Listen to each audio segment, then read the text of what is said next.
Deuxième point, la nécessité d'intégrer des technologies pour gagner en efficacité, c'est un petit peu la suite logique. Les choses qui sortent en ce moment, notamment sur l'IA, hein, c'est un gros focus, peuvent simplifier les process et peuvent faire bénéficier les process du cabinet et les process des clients du cabinet.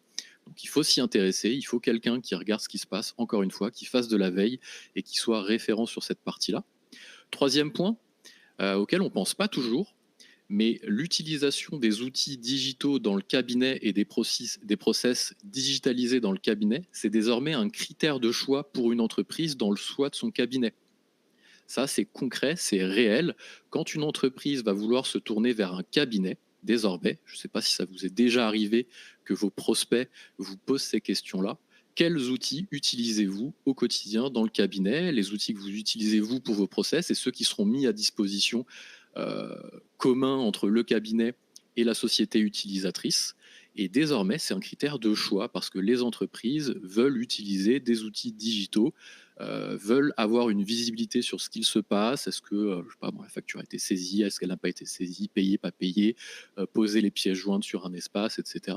Donc désormais, c'est un critère de choix important dans le cabinet. Donc c'est de la compétitivité aussi d'avoir un référent digital qui va être sûr de proposer les meilleurs outils, les meilleurs process pour aussi gagner des parts de marché face peut-être à des cabinets récemment créés qui ont peut-être aussi cette fibre technologique nativement. C'est toujours plus facile de démarrer un cabinet en ayant la fibre digitale que de transformer un cabinet avec le poids du passé.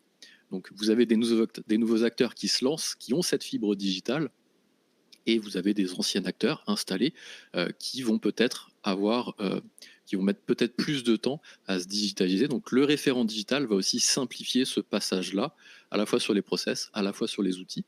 Forcément, le quatrième point, bah, c'est aussi une opportunité de nouvelles sources de revenus.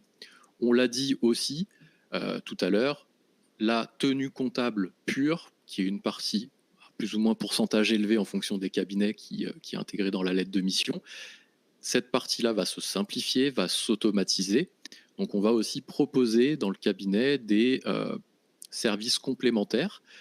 Et le fait, par exemple, de pouvoir accompagner ses clients sur cette partie digitale, sur un périmètre balisé autour des compétences du cabinet, et on l'abordera aussi tout à l'heure, décrypter le légal autour de l'intelligence artificielle, décrypter le RGPD autour de l'intelligence artificielle, toute cette partie-là, accompagner aussi les clients dans l'intégration d'outils, ceux que propose le cabinet, pourquoi pas d'autres.